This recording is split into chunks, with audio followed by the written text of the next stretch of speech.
Hello, people. Good morning, good evening, good afternoon, whatever you are.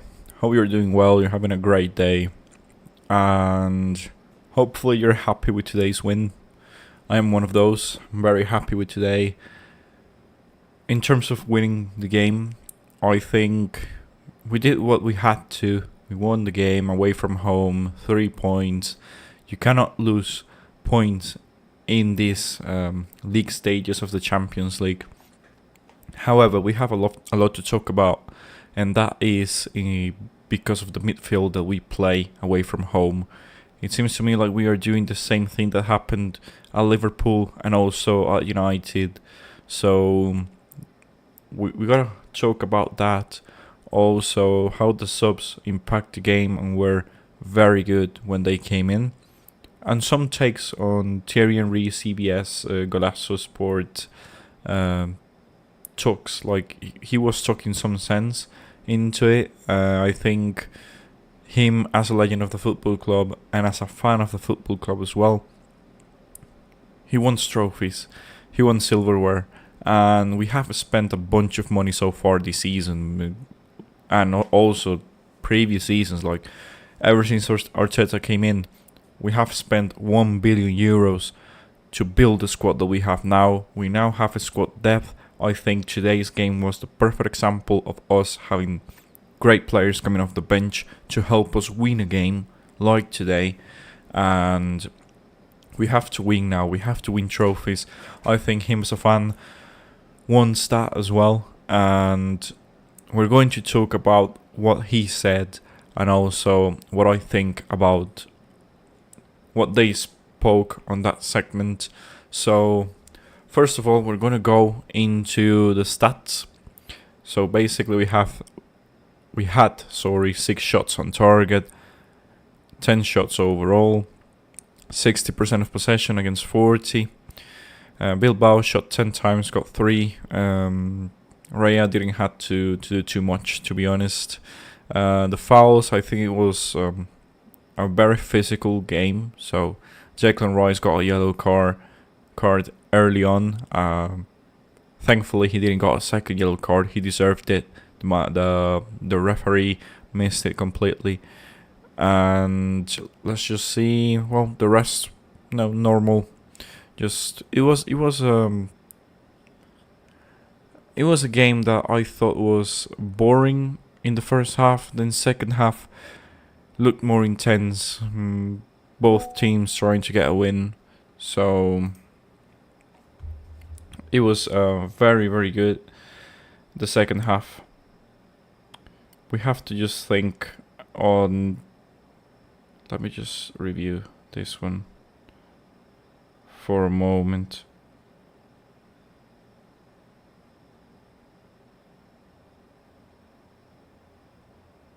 Okay, sorry about that. I was checking something on my phone. But we're gonna go into the lineup. I gotta say, people, I have some issues with the lineup right now. And I've had some issues so far. Let me just see if I can switch to... Sorry, I don't have Google. What the fuck is this?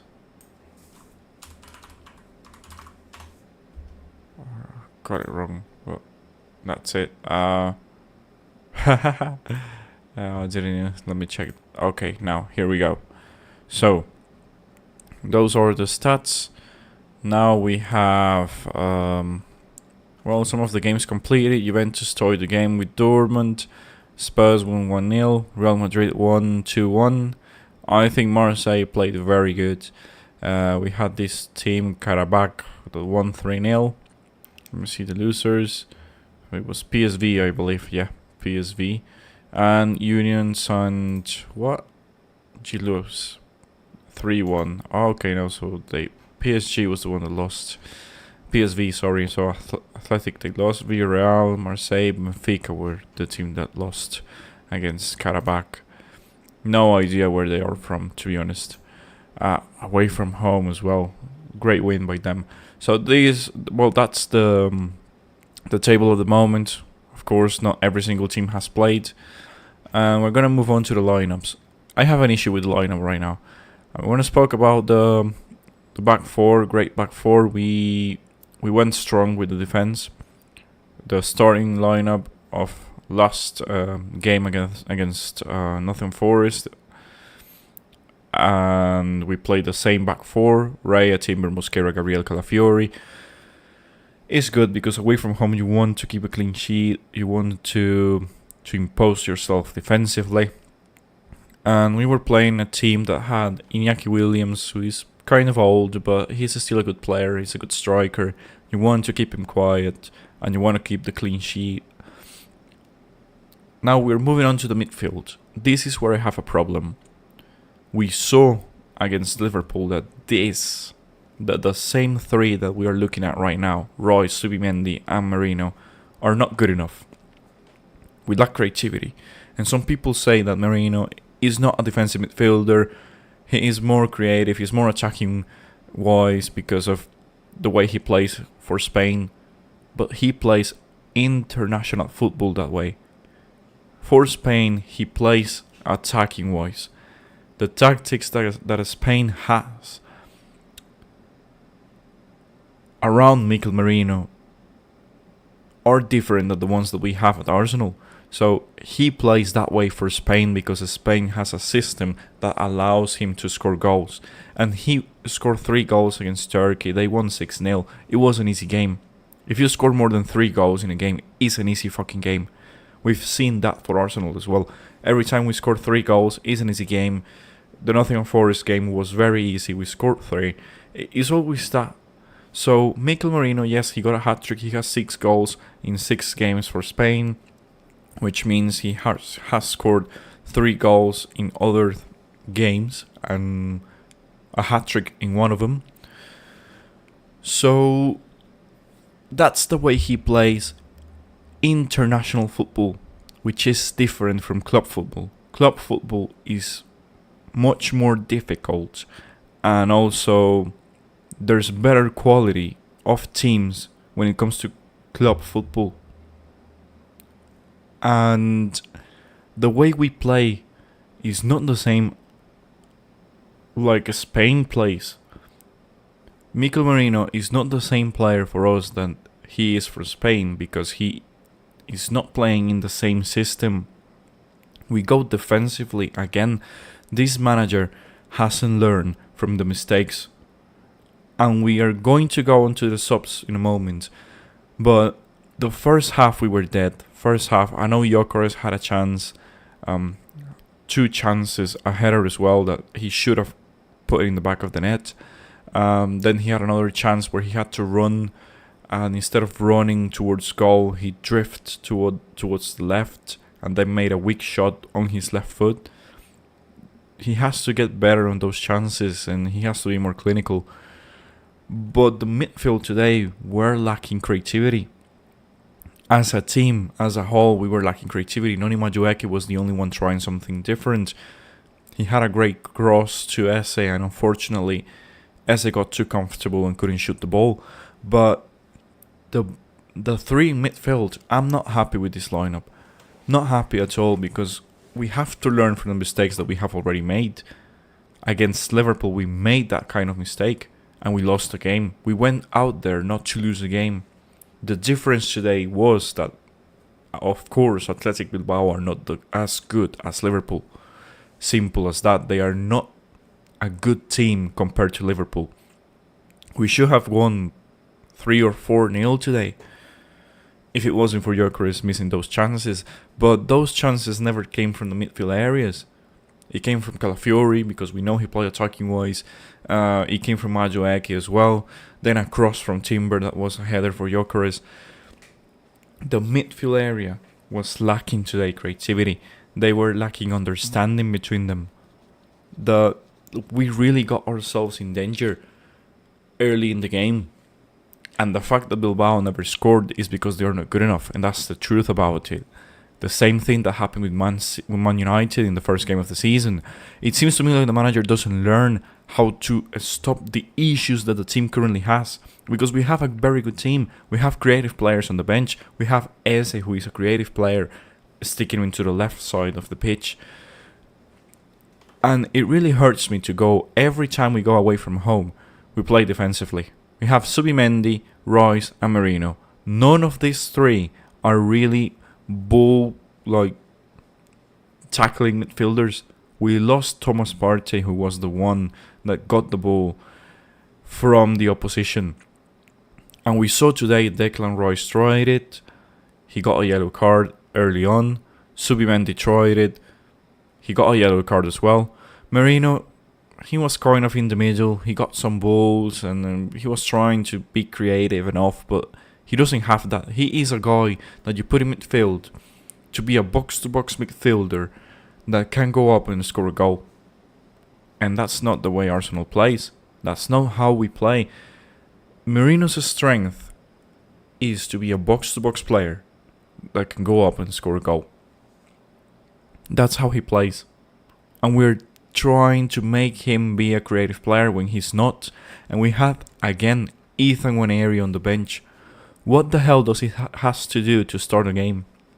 Every time he comes in, he delivers. He looks very good. I don't know if it's that maybe he's not doing what the manager tells him to do, but it doesn't matter. He is effective. He's good. He creates. He carries the ball around. He gets fouled in our favor. We need players like that to be on the pitch against oppositions like Athletic Bilbao. How are you going to expect Nwaneri to play in future games in the Champions League? And that tells me he's not going to play.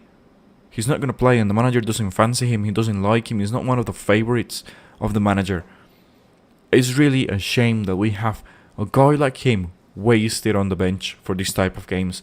Today, the lineup in the midfield area was wrong, and we clearly saw that throughout the game. The first half, we were very awful. Like, the chances we created were coming from the back four on Calafiori, his long passing, Timber with the crosses that he's very good at. Also, Noni Madueke trying to get things going. Eze, we barely played on the right side, so that's something as well that I'm going to talk about in the future. But those three in midfield are not good enough to play together. They don't understand each other. They are lacking someone to assist them, and that someone to help them is Ethan Nwaneri. It's not Merino. Merino is a guy that you put in when you need a goal and you need to freshen the midfield area. So you're going to get Royce off the pitch. You play Merino box to box, and he's maybe going to score a goal or create dangerous positions. Not create dangerous positions. What the fuck am I saying? But Merino is going to be... Let me correct myself. He is going to be in dangerous positions to score a goal. That's what he brings. But he's not creative. We have to understand that. And I don't know what the team has to do for the manager to understand that this lineup is not a lineup that is going to take us to win a trophy. We couldn't even score a goal against a normal, average opposition today with those three on the pitch. So I wasn't confident at all, if I'm being honest. When I saw the lineup, let me just show you the comments that I made. A strong lineup, no fuck around. We need to win every single game and be strong from the start. Let's see what the tactics are, but expect nothing but attacking football. Hopefully finish the game early. It didn't happen.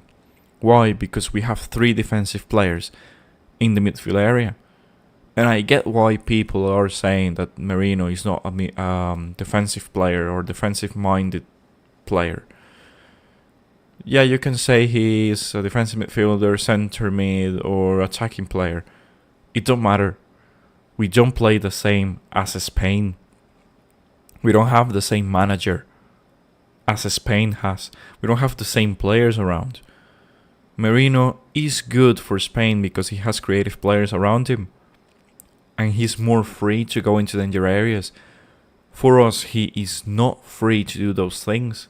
And he's going to have to cover for Royce and Zubimendi at some point. And when he's going to go up, he doesn't have the freedom that Spain has attacking wise. Why? Because we have Eze sticking to the left side, baseline. Same situation with Madueke. And Gyökeres is trying to make runs, and he knows the ball are not going to get to them.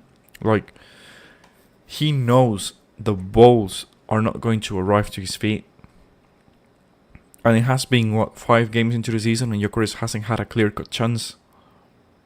He got one against Forest because Eze got a first-time cross. But he's not going to get that from the midfield areas. He has not been getting service from Odegaard, nor Rice, Merino, or Subimendi.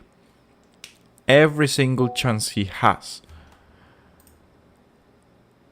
is because Calafiori or Timber are throwing the ball to him. That's the truth. So it is very disappointing that we are going away from home every single time with these 3 playing in the midfield area. Because when I see this lineup in the center of the pitch, I don't see anyone that can get a ball from the opposition like Thomas Partey did. I cannot see a guy that is going to be creative. I just see 3 guys that are kind of box to box and can pass the ball to the wide areas. That's it. So I really don't see why the manager wants to go away from home and do this type of thing every single time. We lack creativity, we lack intent. It doesn't look well that we go away from home trying to tie a game. And Gyökeres is the one suffering from that. Today we never got Victor Gyökeres, we got Victor Groceries. That's the truth. He was lacking everything on the pitch. He was not fast, not strong. The 2 chances that he got, it's very rare to see him lose those chances. He missed them completely. But he never got service from the midfield area. And he is suffering from that. That's why the manager changes him every single time. And I see why. It's because he is not getting service. He's not getting someone to pass him the ball often or in danger areas. How do you expect a guy that scored 66 goals last season to flourish under that system? It's not going to happen. At Sporting, he had players that play to him. They played the ball to him. They passed the ball to him in danger areas. For the guy just to turn around and shoot, or make a quick run and shoot, or just shoot first time. We don't do that. And the only few chances that he has against the other teams, it's like he forgets how to finish the ball. And obviously it's going to happen because he's not used to being quiet the whole game. If you watch the game today, we were very quiet until the chance that he got. I think it was the 25th minute or so. And it looked to me like he didn't know what to do with the ball. He got the ball, made a wrong touch, then started dribbling. And when he was in front of goal, he decided to go left and shoot from the left with the left foot. What the fuck is that? And you cannot blame Gyökeres because we're playing a system that is defensive, a system that is built to be set up strongly on defensive areas, but attacking wise we're lacking. And you cannot tell me we were not lacking on the attacking areas because look at the second half. Noni Madueke was the only one getting the ball.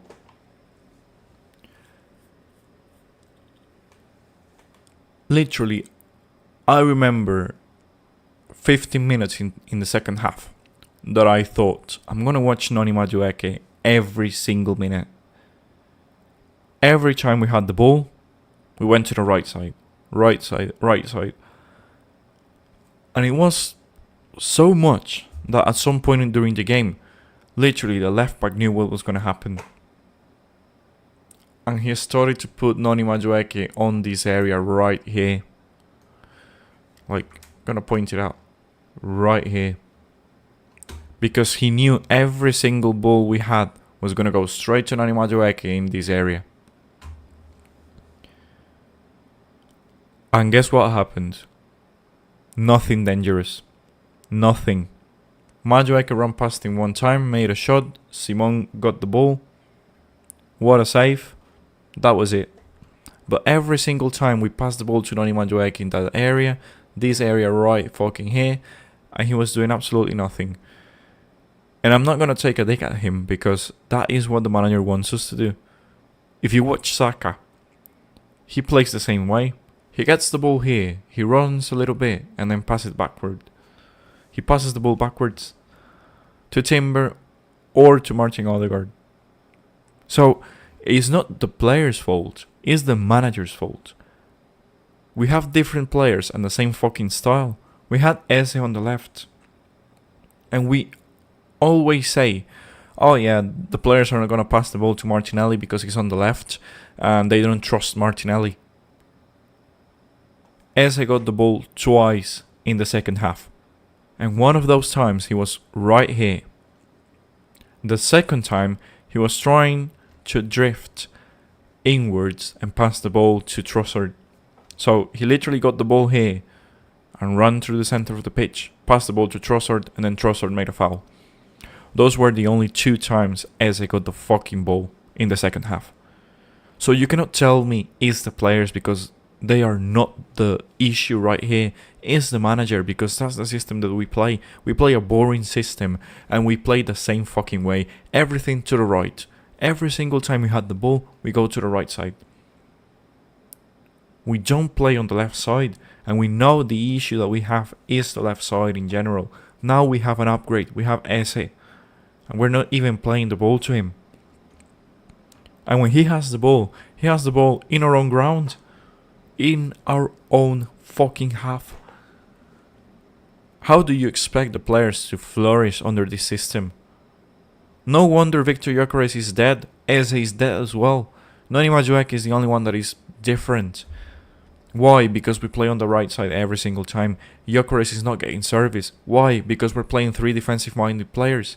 Why is Merino not good enough for us? Because he doesn't have the freedom that he has for Spain, and he doesn't have the players, creative players around him, like for Spain. You watch Mikel Merino play for Spain, and it's obvious he is good enough, because he has Subimendi, but he has Pedri, he has Lamine Yamal. Creative players that can do things different from everyone on the pitch. So now Merino is going to have space to make a shot and score a goal. Subimendi is going to be more comfortable on the ball because he knows he has players that can take the ball away from danger. We don't play that way, people, because we don't have the players to do that. And every time you go with Royce, Subimendi and Merino is a bad fucking game for us. It was very clear against Liverpool, and what worries me is the fact that this manager doesn't learn from the fucking mistakes that we made against Liverpool. That lineup, those 3 midfielders were an issue against Liverpool, and now we go away to Bilbao and he wants to still prove a fucking point that is not going to be proven. He's trying to prove a point that is not going to happen, and we clearly saw today. We were dead. The game was awful. We were not creating. We were not making shots. We only played on the fucking right side. And as soon as he made a fucking change, which was Trossard in, we started to be more dangerous. As I said, Eze got the ball on this area of the pitch. He ran to the center, passed the ball to Trossard. Trossard made a foul. That was his last play. Then we switched on to Martinelli. He came in, Eze went out. Let me just watch here the changes. 65th minute. Gyökeres out, Trossard in. So Trossard was the attacking midfielder. It was very clear that Merino went up as a striker. First of all, we had Eze. Why the fuck was Eze not playing attacking midfielder once Trossard came in? It doesn't make any sense. That was very wrong by the manager. You want Eze to be the attacking midfielder at that point in the game. But okay, the manager decided to put Trossard as an attacking midfielder, stick Eze to the left, and then very quickly he decided to make a change. 6 minutes later. Why? Because of course that was not going to work. Martinelli was now the left wing. And we're going to talk about the squad depth right now, because attacking wise we do have the squad depth. We do have the players to be dangerous away from home. I spoke about this. Imagine, and I said, I'm going to quote myself, imagine Gabriel Martinelli coming off the bench against a tired team.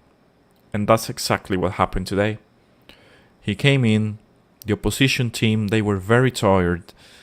And the first play, just when he came in, Trossard literally threw the ball up front.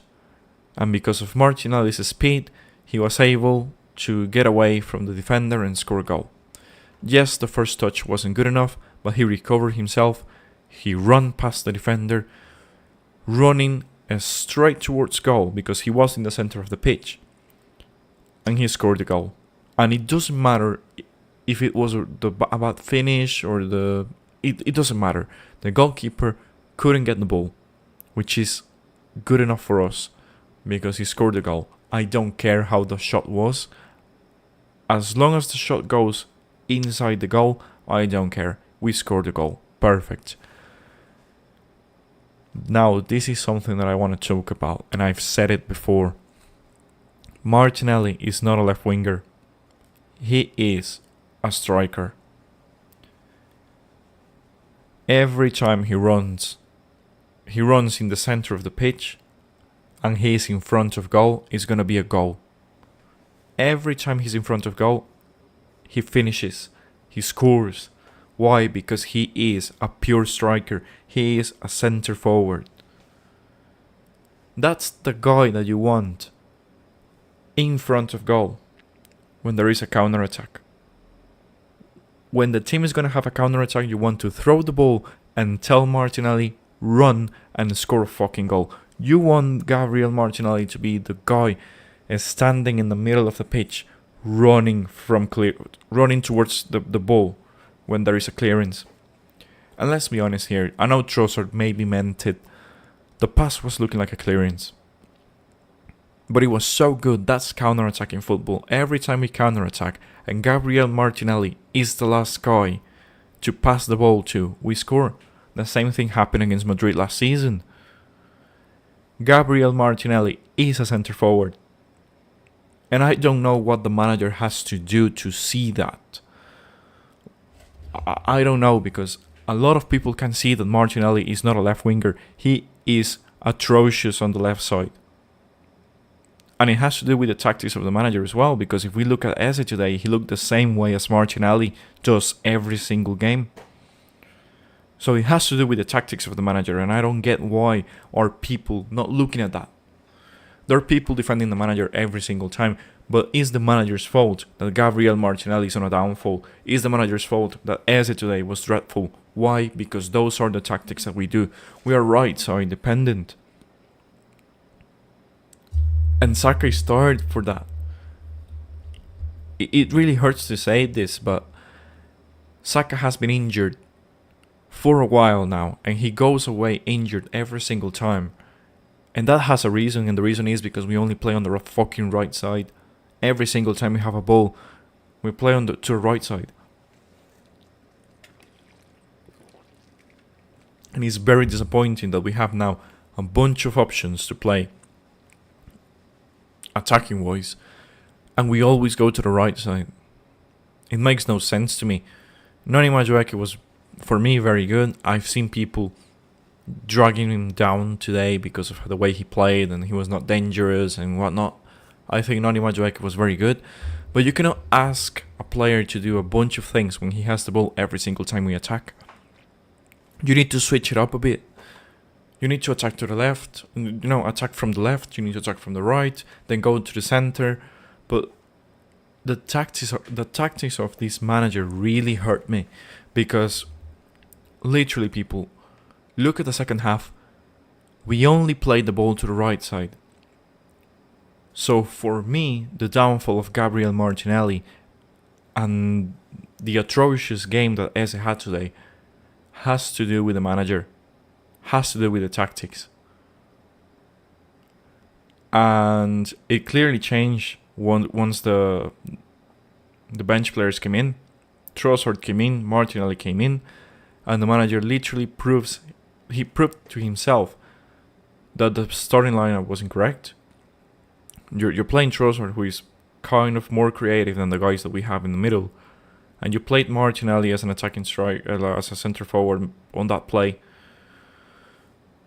So now you have a midfield. You have a midfield of Trossard, Rice, and Subimendi that, as soon as they came in, made you score a goal. Then Martinelli went to the left as always, but that is something that I told to you people on the previous live, I believe. When you have Martinelli off the bench, and you know how fast he is,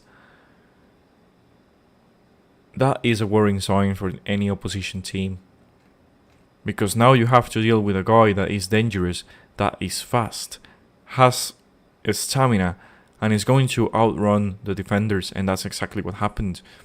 He literally outran the defenders and scored a goal. And that's what you want in your team. You want guys that are going to come in and be an impact off the bench. Martinelli is that type of player. He has the quality to be one of the best strikers in the team.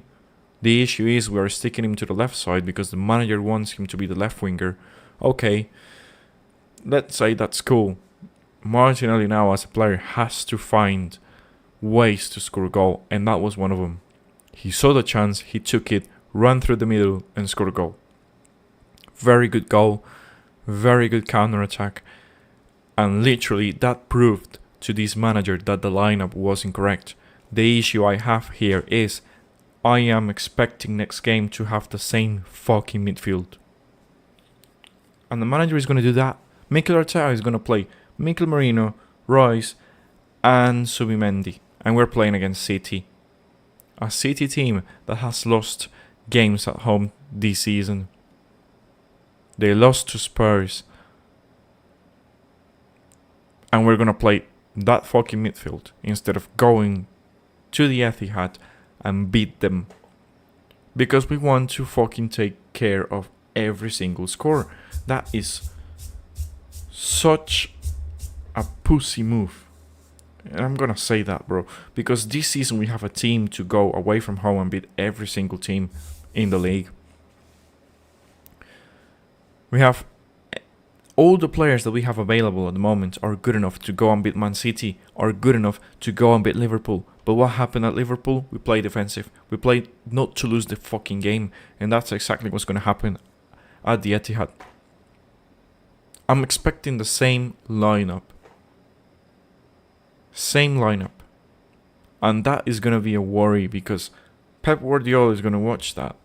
Man City are going to watch that. And they are going to be rubbing their hands because they're going to score. They're going to be more dangerous than us. They're going to have more room to beat us. Because that is not a winning midfielder. That's not a winning midfield. They saw the flaws that we had at Liverpool. If I'm Pep Guardiola and I'm watching that game, and I see that the only time we looked very dangerous and we looked in control of the game was when Martinelli and Trossard came in, I'm happy.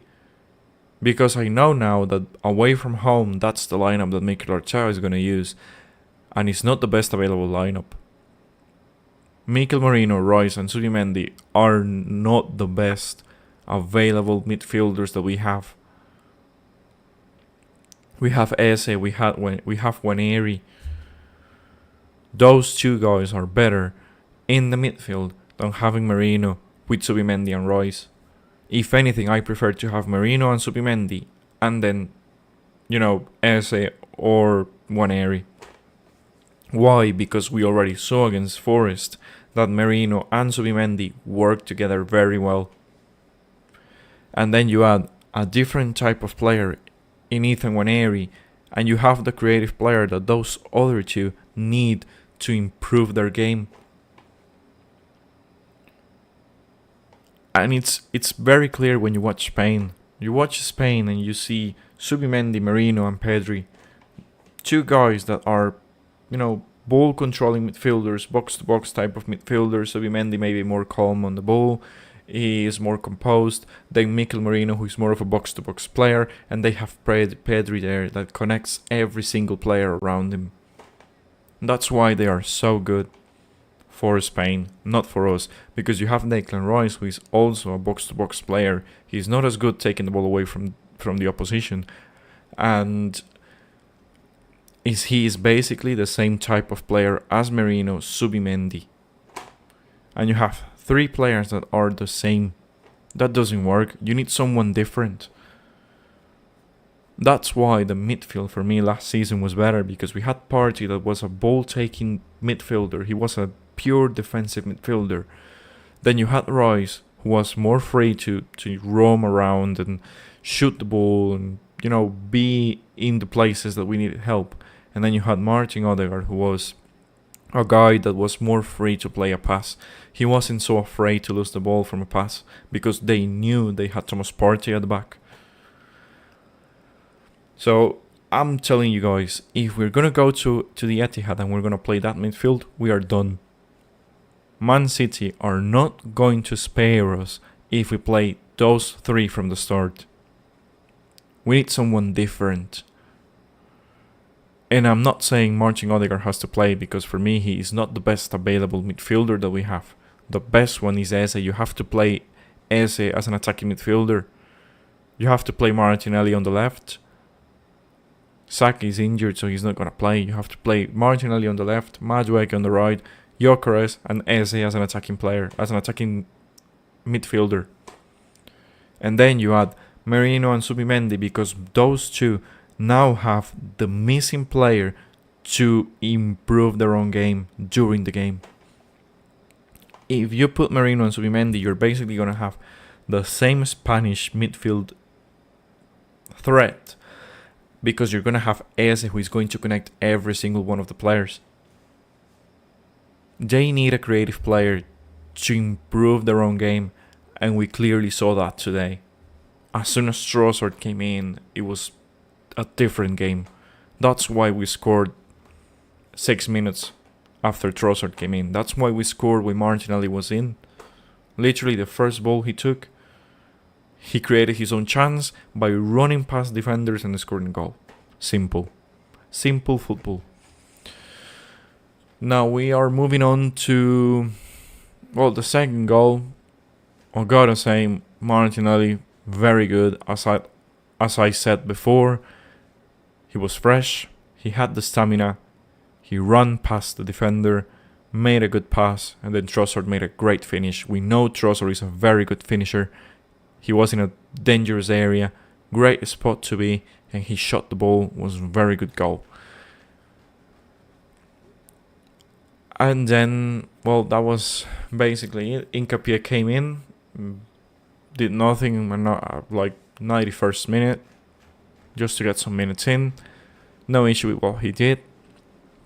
I don't know if I can watch this, but we're gonna move on to X, because I want to see some of the things that people were saying on social media, and also some of the takes that I said. Also, I want to speak about on the Thierry Henry comments. So the first thing is a lot of frustration from the fans.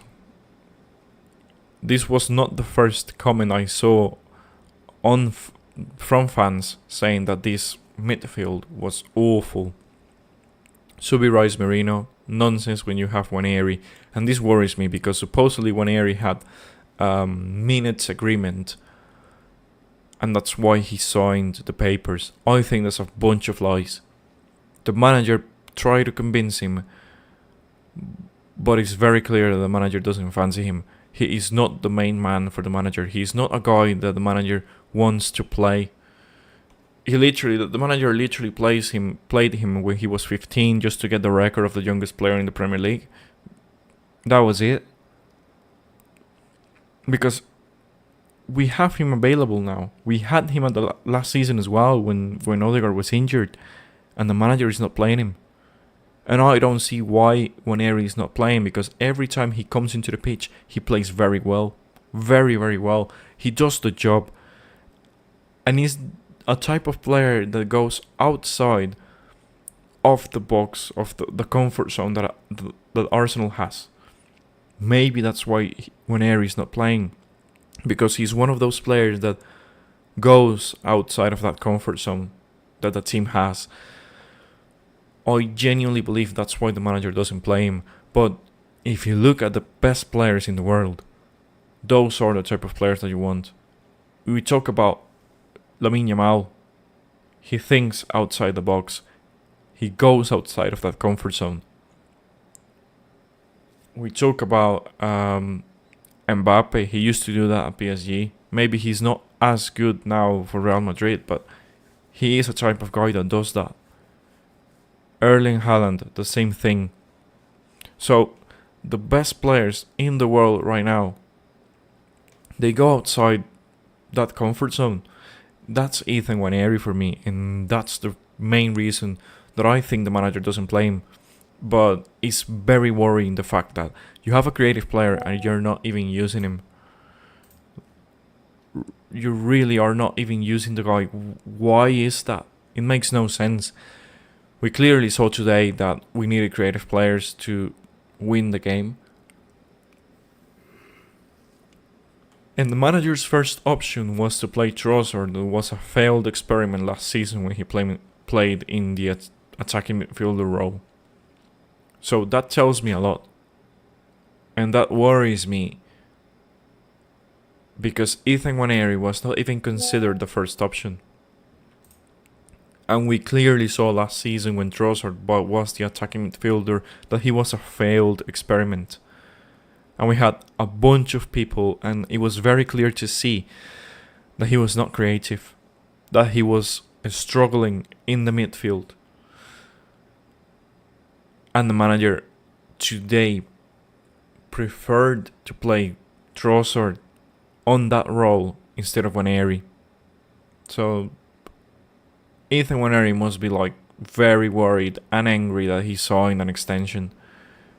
The manager must have lied to him. I genuinely believe everything the manager said to Waneri were lies, because this was the perfect game for him. He just came from the Nottingham Forest game that he played very good. Same thing again against Leeds. And the guy's not playing. Makes no sense whatsoever. Now, let's just see here.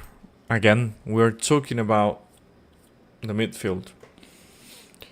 This is going to be a hard watch, man. Arteta really holding back this team from his full potential. We're just going to be honest at this point.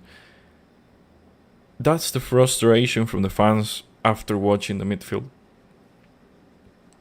And I was very frustrated when I saw Merino, Zubimendi and Royce, because you're playing three players that are exactly the same type of player. It makes no sense. It makes no sense that you had Eze on the left, just literally hugging the baseline. It doesn't make any sense that you had Ethan Waneri on the bench. Where are the goals going to come from?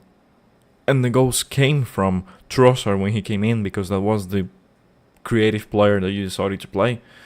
It really pains me that every time we go away from home, we play so conservative. I don't know what the issue is away from home. We have the players to beat every single team we want. 1 billion spent, and we're going away from home to try to take care of the score. That's not winning football. That is not a trophy winning team. It's very worrying. The manager is literally holding back this team. Let me just Arteta call will ignore the diabolical football we're playing right now, and point to Merino's hat-trick in a Spain system as proof that he is being used in the exact same way for us. Completely agree right here.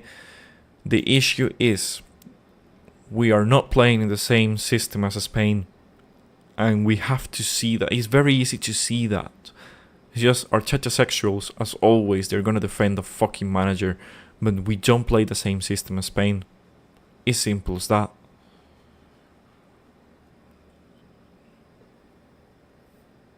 Another comment.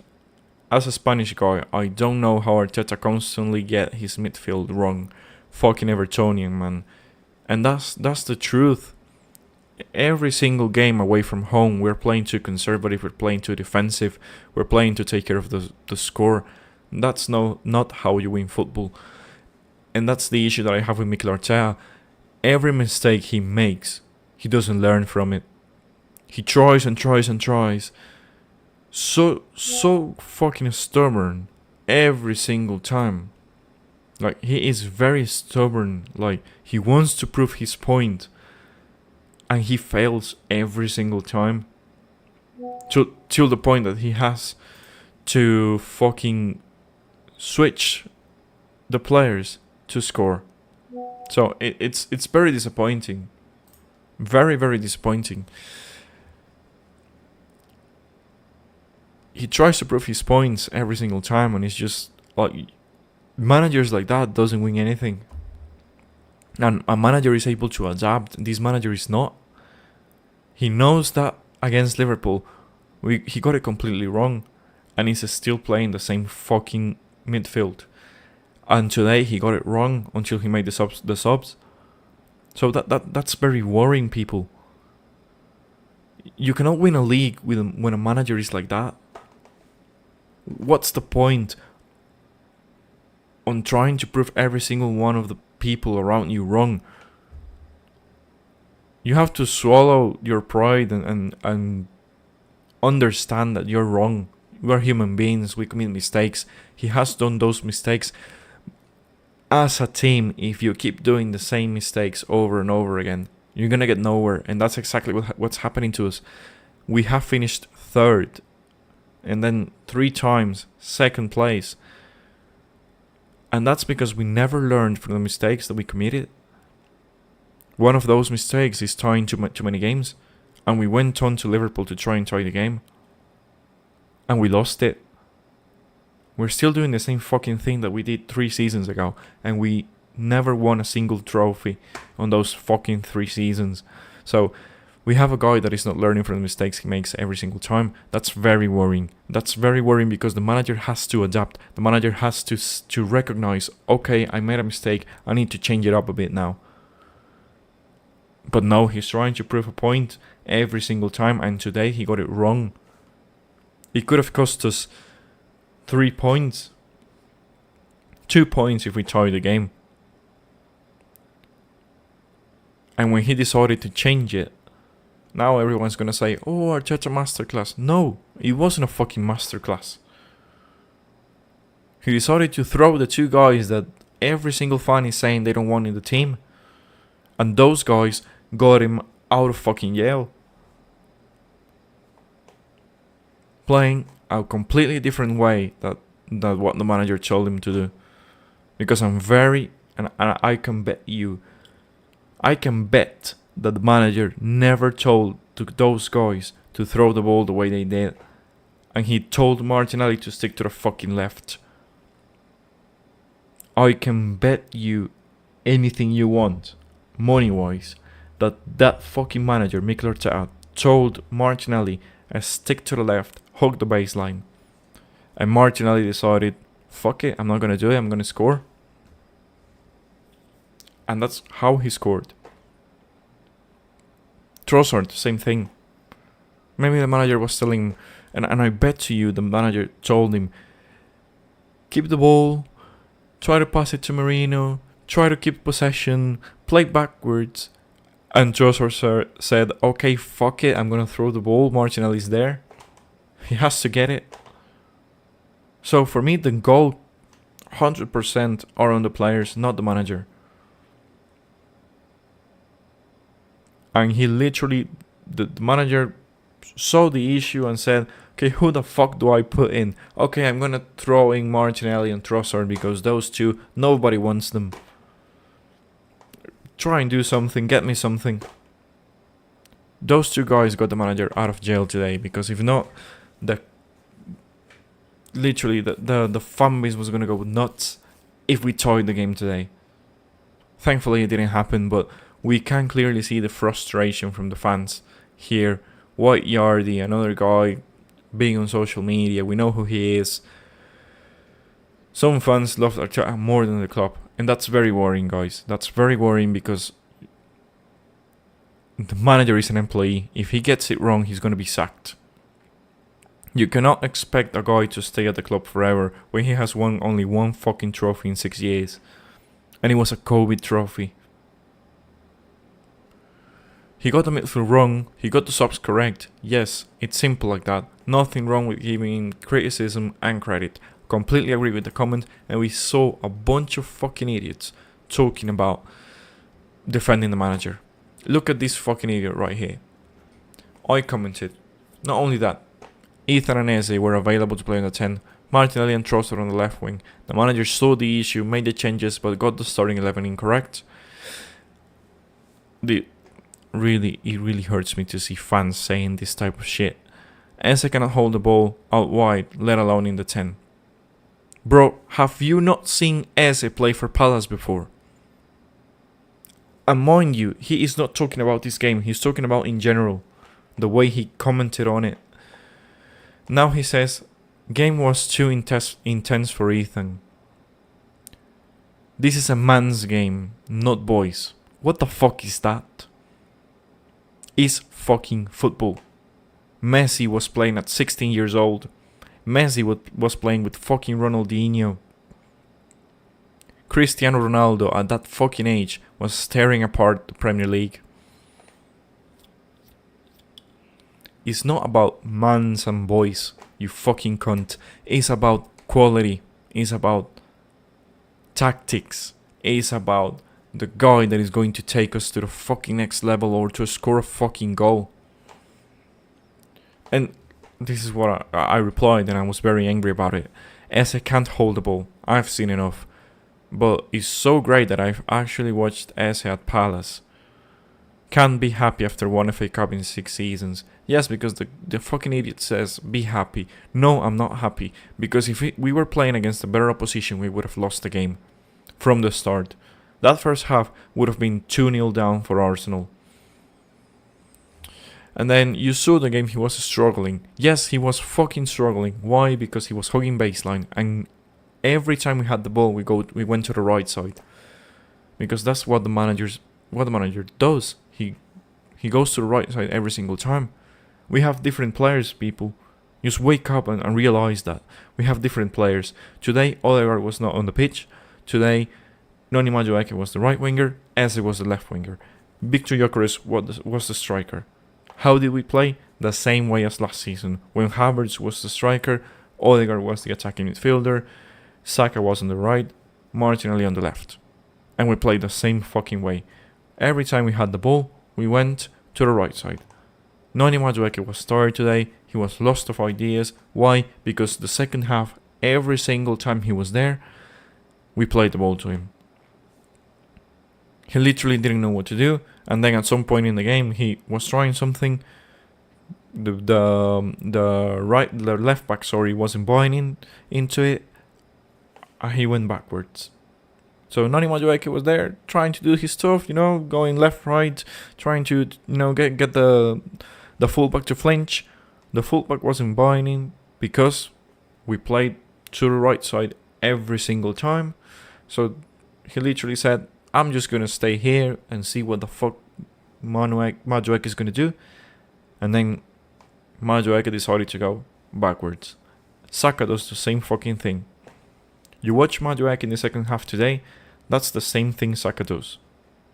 He tries to shake the defender off, the defender is not buying into it, and he goes backwards.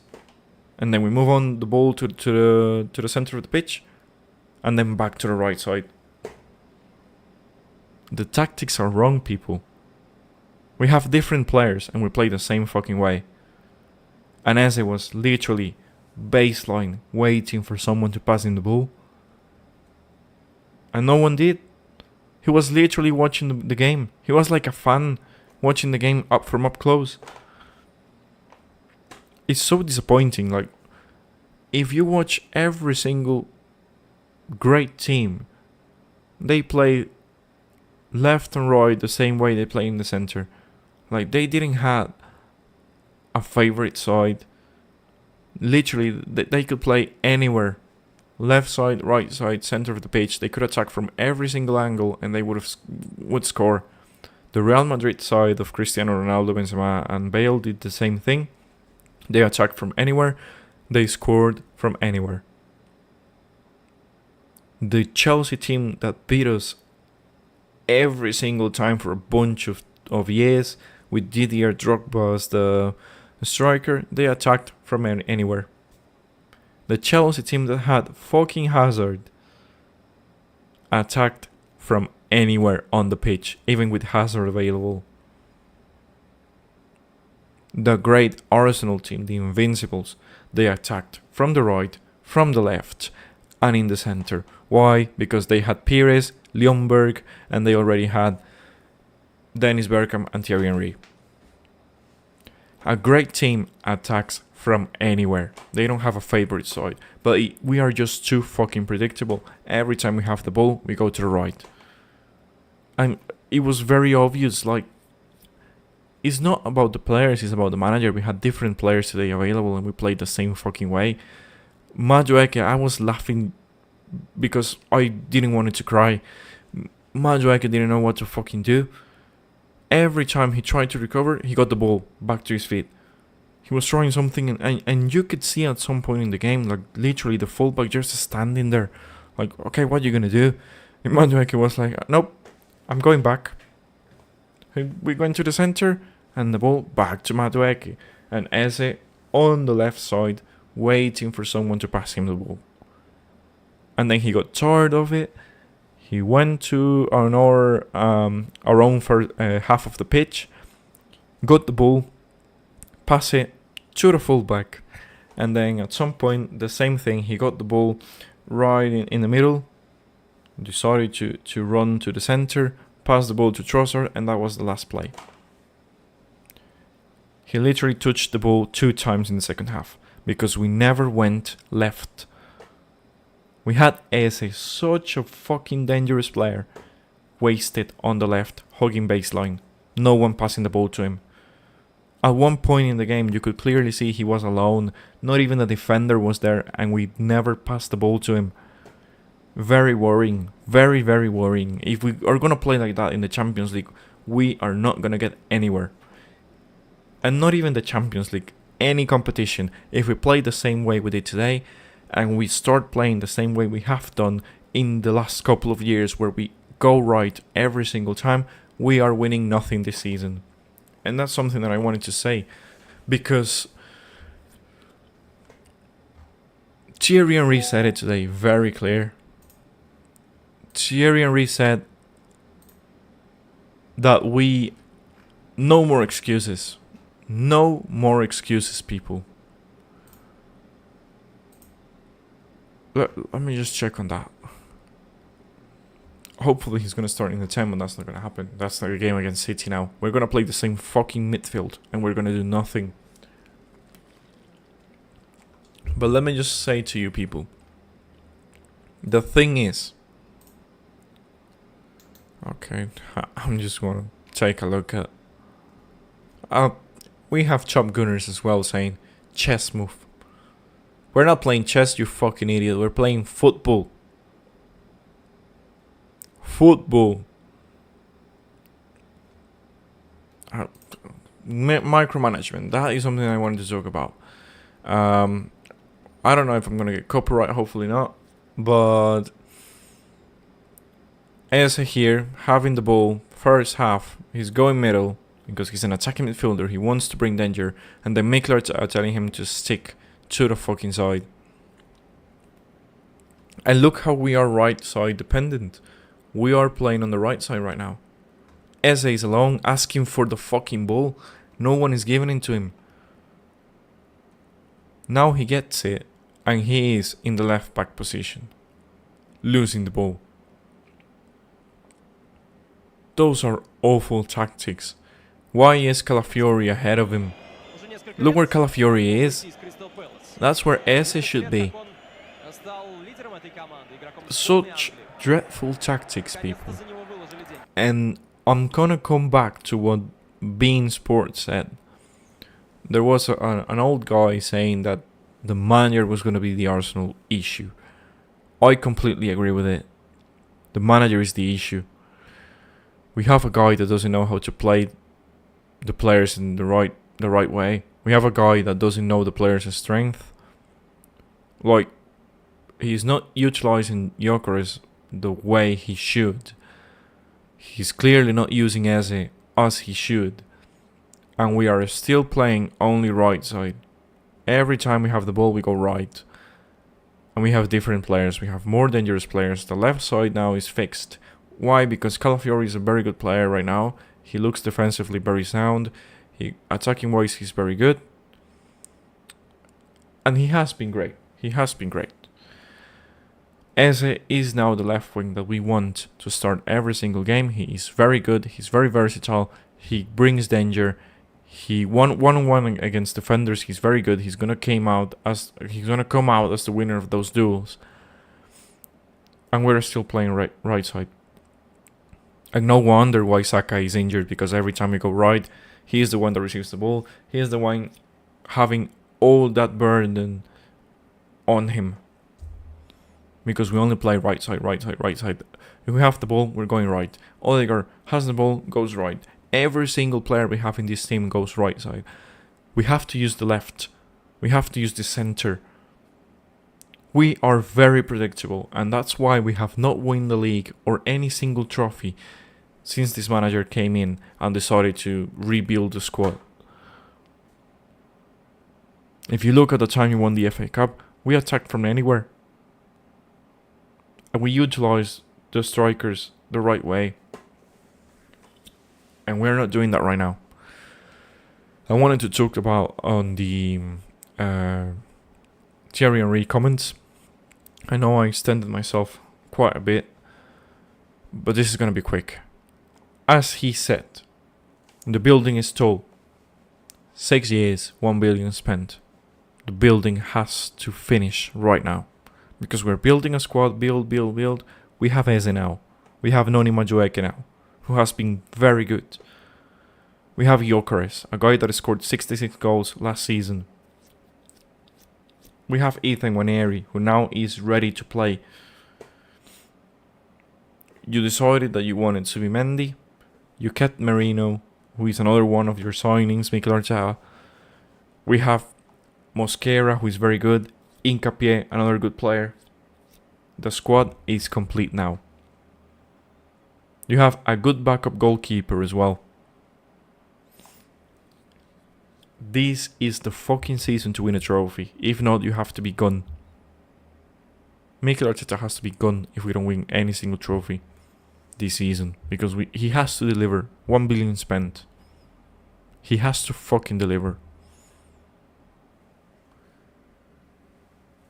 And now we're going to talk about what he said today, which was... He said basically that this season we have to win a trophy. There's no excuses. Every single team gets injuries. They have injury trouble every single season. We have had, Ben White is injured, Gabriel Jesus is injured, Havertz is injured, Saka as well. Who else? Martin Odegaard. Okay. Saliba injured. I'm counting 6-7 injuries as of now. Every single team, every season has injuries. Liverpool had injuries, City had injuries, PSG had injuries, and that's why we beat them last season in the league stage of the Champions League. But once they recovered, that's why they won the Champions League. So injuries cannot be an excuse, because now we have a squad depth, and we saw that today. We have the players, the right players to win those games off the bench. We have the right players to replace guys that are not having a good game on the pitch. So injuries cannot be an excuse, because now we have a bunch of players that are ready to come in at any single time. Like any minute. They can come in and create an impact, just like today. So injuries cannot be an excuse, Mikel Arteta, because he has been blaming injuries throughout 4 of those 6 years he has been in charge. So injuries cannot be an excuse. You have the squad that you wanted. You have the right players now to play. We have to deliver. We have to deliver. Right now is the moment. You have the best available striker in the market because Gyökeres was the best available striker. He's better than Isak. So they got you the best available striker. You still have Jesus and Havertz off the bench when they get fit. Mikel Arteta wanted Noni Madueke. He has it. He's a Saka type player, if not better. He doesn't look robotic just like Saka, which is great.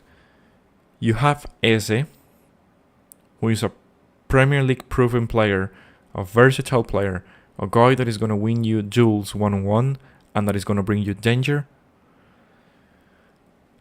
And you wanted Subimendi, you got it. You wanted Mosquera, you got it. Hincapié, same thing. This season, I want no excuses. Is win or fuck off. And Thierry Henry, a real legend of the club, said it correctly. Is win or fuck off for this manager. That's what I'm saying right now. But Thierry Henry said, no more excuses. We have to win. This is the season to win. You have to deliver. And he said on the overlap, the building must be very tall. He has to finish it now. If the manager doesn't win a trophy this season, I'm not talking about an FA Cup, I'm not talking about a Carabao Cup. He has to win a major. He has to win the league or the Champions League or both. Because we have the squad to compete for both competitions. He has to win a trophy or I'm calling for his head. He has to fuck off if he doesn't win a trophy. Because we have a better team than most of the teams right now. We have a better team than Bayern Munich, better team than Man City, better team than fucking Liverpool. And yes, I'm saying we have a better team than Liverpool. We have overall, defensively, midfield, and attacking areas, we have a better fucking team than Liverpool. The only reason they are favourites is because they won it last season. But we have a bottler manager. We have a bottle job as a manager. So I'm not going to give him credit for that competition because we had a manager that is known for being a bottle job. So as of now, this manager this season has to win. Is win or fuck off. Because he now has the players that he wanted and he has spent 1 million since he came into the team as the manager. 1 billion euros. More than enough to win the league. And to win a Champions League. If he doesn't win it, he has to go. And we can get better managers. The amount of money that this manager is earning right now is good enough for any single manager in the world to get the job. So for all the people saying, who do you want? Who is available? Be realistic. It is realistic when you know that Mikel Arteta is the best paid manager in the world. Or at least Europe. He's earning more than Pep Guardiola. And has won no trophies. Nowhere near the trophy cabinet that Pep Guardiola has. And Mikel Arteta is earning more than Pep Guardiola. That tells you everything. Any manager in the world would want to have that job and that salary. So, is win or fuck off for this manager this season. I want nothing more than a Premier League or a Champions League or both. Because we have the squad, there is a squad depth, and we have quality.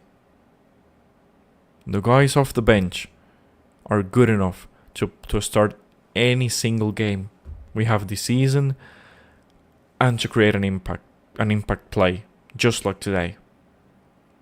So, on that note, people, I'm gonna go. thank you so much for hearing this. I hope you have a great day as well. And what do I have to say?